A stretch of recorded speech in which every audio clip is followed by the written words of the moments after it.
today's episode of The Story Detective, I am going to be doing some editing and getting back into my novel.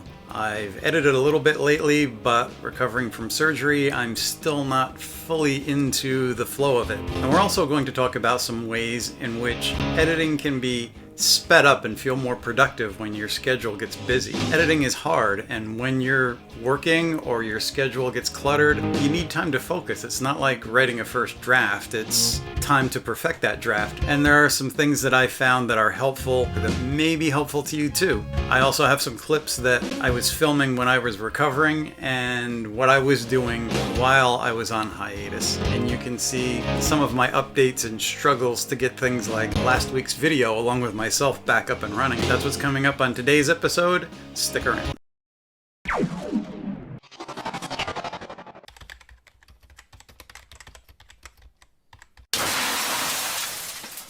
Are you at the editing stage of your novel, or soon will be? Is your schedule getting too busy that you're not sure whether it's going to play out as well as you think? Welcome to the writer's life. I have my word processor open. I have my pillow here, which I've been using to rest my hand on, leaning on the desk, or even this thing. It's not good. My wrist gets achy very easily if I sit here for too long. I did, over the last week or so, get the bandage off, so there's actual skin under there and just a scar, which is much better than it was. And I do have some limited use of my hand now, which means typing becomes difficult, or I should say still remains difficult. I've been typing one-handed when I have tried to edit, and that's mainly been in the write-ins with Lisa and Caro and Savvy. Aside from that, I haven't gotten back to editing, and life has slowed down to a crawl. So let's break the chain, get some editing done, and let's talk about some other things while we do that. The subject came up in last week's live stream, which I had to miss for a doctor's appointment, about a disturbing tweet. This person who worked a full-time job joined a writers group that required a mandatory 15,000 words per month, or they kicked you out. The idea of what makes someone a quote-unquote real writer is often the subject that comes up on social media, and can do a lot of damage. However, that damage can be a double-edged sword. No matter how big your group or social media platform is, such broad sweeping statements come across as ridiculous to professionals in the real world outside of those platforms. And if these people ever hope to enter that world, they've thrown out a lot of challenges they themselves may have to overcome, because people will take you up on that challenge. The world of arts and entertainment can and has chewed up the best of people. You don't want to set yourself up for failure with folks who could honestly make or break your career. That being said, if a group has qualitative goals you want to meet and challenge yourself with, that's fine. But if your support group isn't very supporting, is saying things like, you're not a real writer if you don't do blah blah, you may want to find another group. A good place to start might be by checking out our live streams. They're every Wednesday from 11 a.m. to 1 Eastern Standard Time. And that may seem like a shameless plug, but we have a great group of people who join us each week. Their channel links are in Lisa's description boxes, and they're just awesome people who are not judgmental. It's hosted by Lisa Daly, Caro Brown, Savvy from Savvy Writes Books, and myself, and we also have a revolving roster of guests. But on to the subject at hand. What are some ways that might help you become a better editor? Glad you asked, because I have some suggestions. So in today's episode, to help us pull all that together, we have a special guest, the story detective himself. Hello. Nice to meet me. I mean you. As one of the co-hosts on these Wednesday live streams we were talking about, I was hoping you could tell us a little bit more about them. Yes.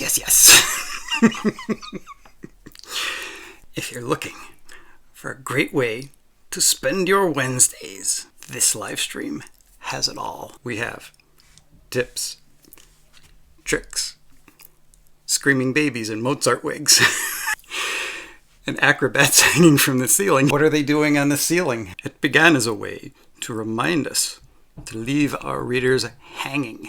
But now, like human dictionaries, they toss things at us. Definitions, synonyms, antonyms, granola bars, parts of speech. Of course, it's up to us to put those parts of speech together. Of course, we wouldn't be very good writers if we couldn't do that. Also, this show has a grand finale every Wednesday. Last week, we showed people how to make Yoombas. What is a Yoomba? It's like a human Roomba, except we gather all the people, all the mean people who want to be writers, along with MLM spokespersons, and we tie them to skateboards. Push them along the floor and force them to eat dirt and random debris. It would be worth watching for that alone. Ladies and gentlemen, we'll be right back. But first, I'm going to rewind time, because here in my Sanctum Sanctorum, I have the ability to do that, so that we can watch these clips of my past self.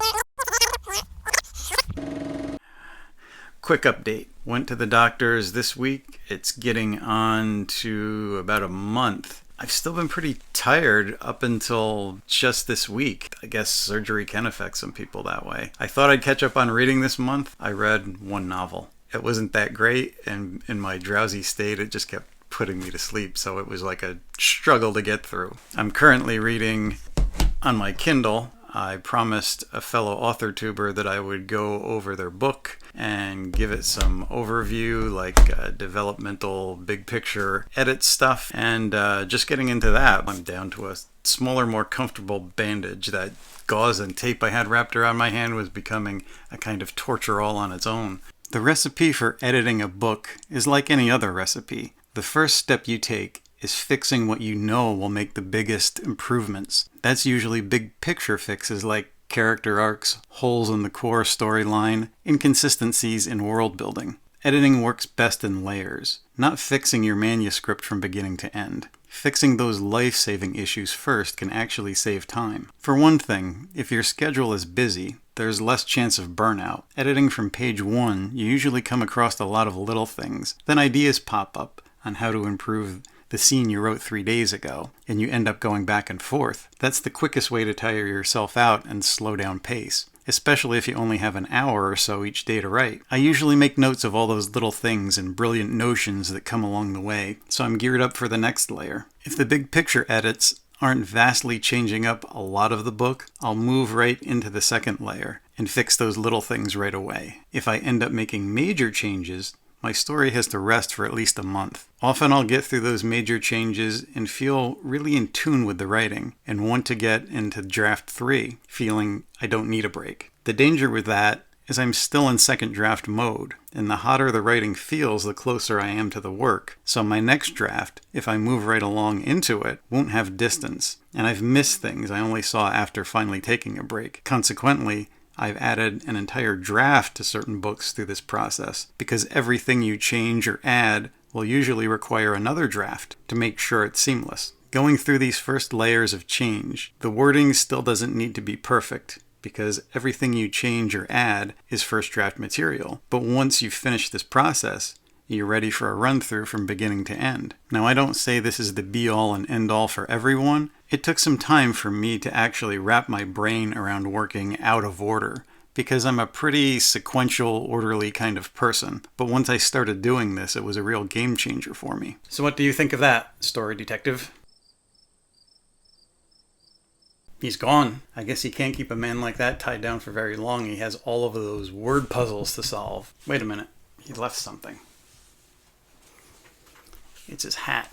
Who was that brilliant, handsome, hatless man? There's nothing left to do but finish off these clips of my past self. So I'm only about halfway finished with the edits, and the video is due to be up by 2 o'clock tomorrow. That's not looking great. Going through all of this and researching the art was fun and nostalgic, but also really time-consuming. Not to mention the parts that I messed up and had to refilm. So this has definitely been a large project to start off with after my break. It's been fun, but very time-consuming. And we'll see. The Anti-Heroes video is due up today, and I still have editing to do, and I have to refilm the ending. There's a sequence in there that I originally filmed, and it was kind of rambly and doesn't kind of mesh up with the sign-off. I like the sign-off, but I don't like what comes before it, so I have to film something before it that meshes up with the sign-off. So for those of you who watch the video closely, you'll see the very end of it is going to be nighttime, and just before that there's going to be daylight still outside the window. So that's the horrors of editing, and I need to message Danny and let him know that I'm not going to be uploading with everyone else today. So hopefully this will be up tomorrow. Once you're ready for that sequential run-through, you can think about perfecting and getting the words right. You should also be thinking whether the book will still make sense without certain scenes, or if there's a point that material can be worked into another scene that doesn't require an entire scene of its own. This is also where you'll need to be prepared to kill your darlings, meaning there's going to be scenes which add nothing of importance to your story, but you'll love the way the writing flows. It's going to be painful, but killing those scenes will actually strengthen the rest of your book. After this draft, provided you didn't add new material that needs to be edited, you may be ready for the polishing phase.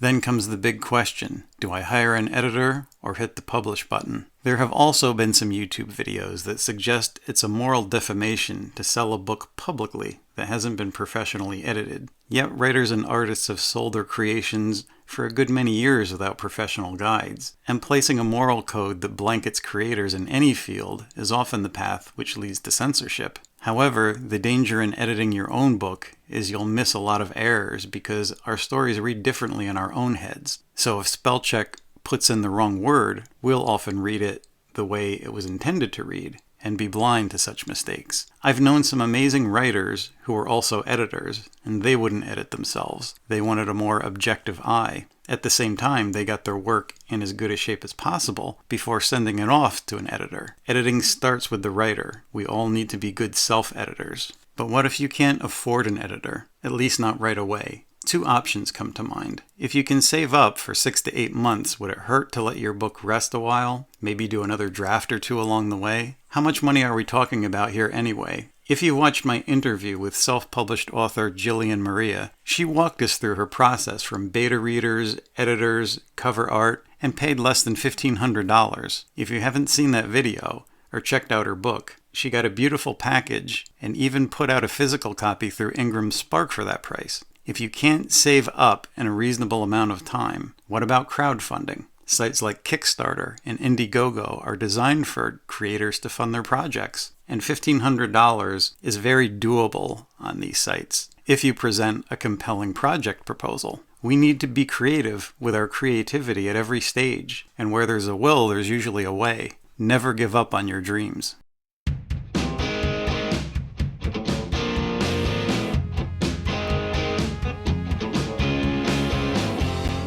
I hope you've liked this video, and if you did, consider liking and subscribing. If this gave you any food for thought, let me know in the box below. If you disagree with it and you have other ideas for editing, let me know that too, because we're all always learning. So somewhere between the praise and the hate lies a conversation. That's it for today's episode. I will see you next time on the next episode of The Story Detective.